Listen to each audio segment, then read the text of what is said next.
yang sudah punya suami, niatnya ninggal suami, yang sudah punya anak, niatnya ninggal anak, yang masih punya pacar, niatnya ninggal pacar ya. Yang sudah tidak punya pasangan ya. Aduh, ninggal anak. Gitu ya. Di Hongkong itu niatnya apa coba?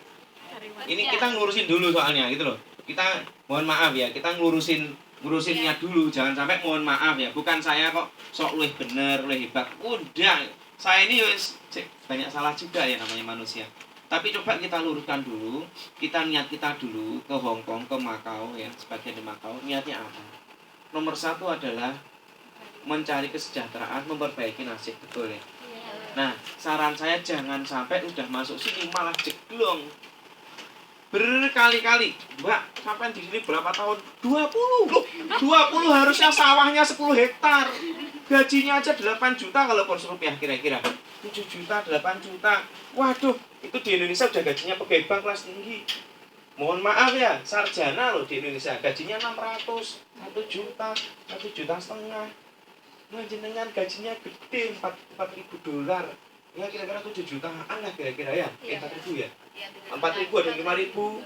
Tapi kalau nggak salah pertama 38 ya. Iya, 33, 5 pokoknya segitu. Tapi 5 juta ke atas rata-rata. Itu gaji gede banget loh. Bener gede banget. Saran saya adalah harus pintar ngelola duit. Harus pintar ngelola duit. Ya, pelit tidak boleh. Silahkan. Pelit tidak boleh, tapi jangan boros. Pelit itu masak sama temen aja jajan yang nggak mau ngasih, itu kan namanya pelit. Tapi kalau boros itu, sepatu sudah punya 10 masih beli lagi. Ya, tas sudah punya 12 masih beli lagi, namanya boros. Ya, jadi harus dipahami betul.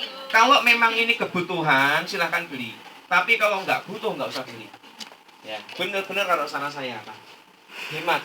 Kalau punya duit beli sawah. Belum punya duit beli emas dulu ditabung. Ya, ini pemikiran saya ini deso banget soalnya ya. Saya tuh deso banget. Saya senengnya apa? Istri saya hampir tiap minggu lah itu mesti nabung emas. Emas batangan itu loh, dari Antam ya. 10 gram, 5 gram hampir tiap minggu. Nanti kalau udah agak banyak jadikan sawah. Ya satu petak nggak apa-apa, 10 ru, 15 ru atau berapa meter nggak masalah. Ya. Nggak masalah. Soalnya kenapa? Saya perhatikan ini gajinya kan gede-gede. Pulang harus punya sawah banyak gitu loh maksud saya. Iya. Dan paling enak sawah. Jangan bangun rumah dulu. Kelihatan sugih tapi nggak punya duit punya rumah itu. Loh, serius ini mohon maaf ini saya ngomong. Ini saran saya ya. Begini ya. Kadang-kadang kita itu seneng kelihatan sugih. Kelihatan punya duit, padahal kantongnya tipis. Nanti sampai rumah bingung lagi, balik ke Hongkong lagi. Sampai rumah bingung lagi. Rumah itu yang penting cukup aja. Artinya cukup ya pantas lah. Ukuran gak harus besar, gak harus 2 lantai. Bangun rumah ya 70 jutaan cukup lah, gak usah mahal-mahal. Ya, yang penting cukup, bangunannya udah pantas. Saran saya adalah beli sawah.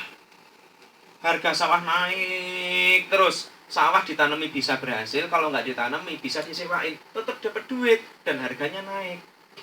Saya paling seneng seperti itu. Ya, pokoknya sebisa mungkin jangan boros. Itu nomor 1. Yang kedua, jangan mudah tertipu.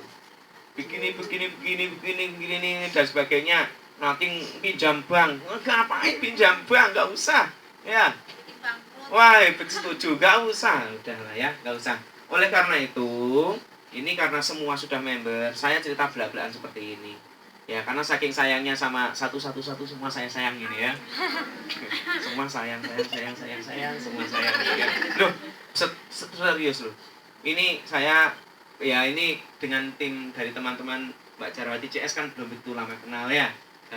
Belum lama kenal, tapi dari Mbak Sam, ya ini Mbak Susi, itu dan sebagainya kan cukup lama saya kenal.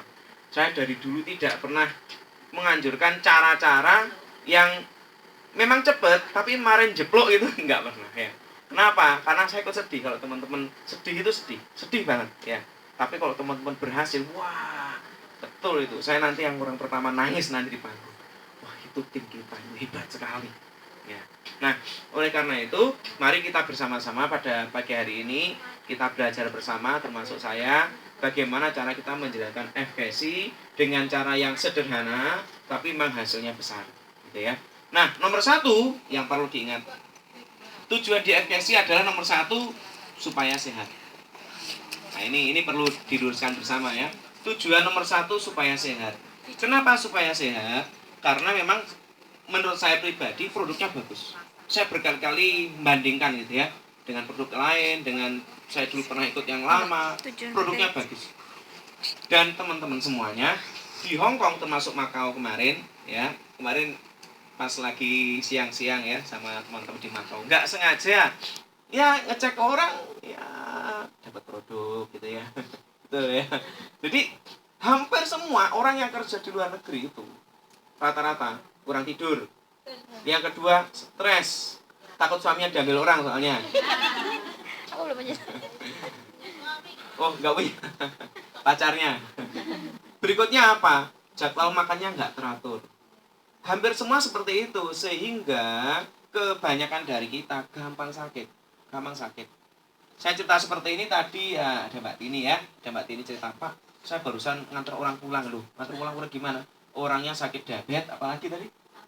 Paru-paru, dipulang sama bosnya ya. Dipulang sama bosnya. Selama ini baik-baik saja ya. Minum obat terus. Wah, saya sehat, nggak apa-apa. Tahu-tahu dipulangin kan repot. Padahal ingat tadi pertama, tujuan kesini adalah menabung, cari uang yang cukup buat anak dan suami. Ya, kalau suami nggak ada, anaknya aja. Ya. Anaknya dari mana? Oh anaknya, oh belum. Ya buat orang tua lah berbakti ya. Memang harus nabung gitu loh. Jadi artinya teman-teman semuanya harus benar-benar punya tabungan yang banyak. Duitnya ditabung ya.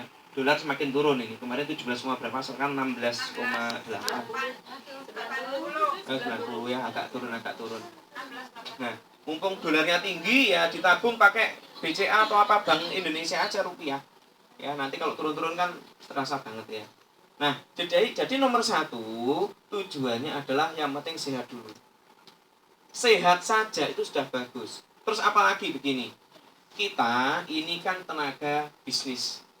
Bisnis itu nomor 1 adalah namanya membangun apa ya namanya bahasanya merek. Merek itu kalau dalam bisnis namanya trademark. Trademark itu gini, gampangnya gini loh ya. Wah, kalau kita badan nggak enak ya, nyari misalkan nyari Mbak Nita aja misalnya. Kenapa? Mbak Nita punya produk bagus.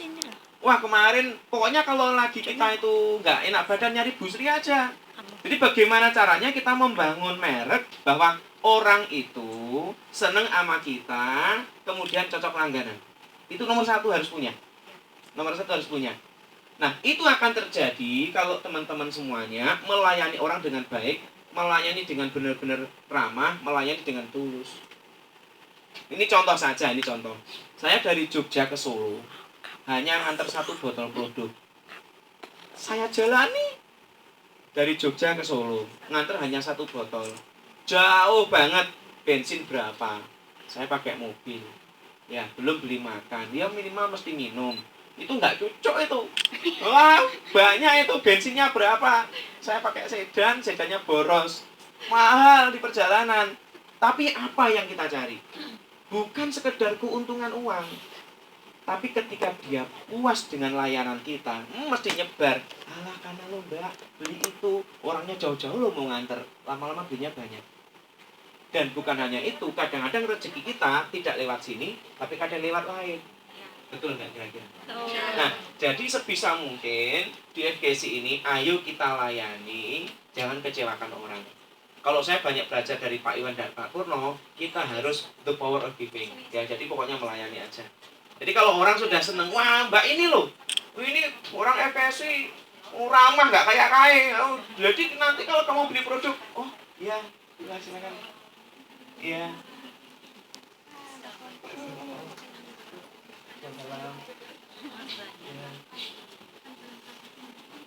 Masih ada di mana?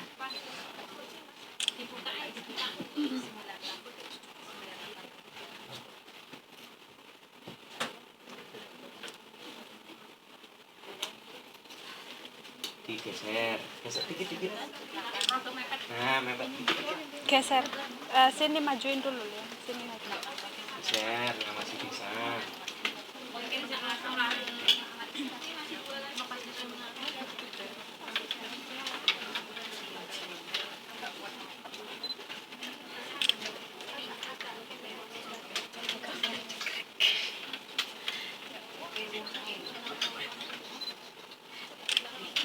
Dia nggak dihubungin untuk ketahuan berdulu.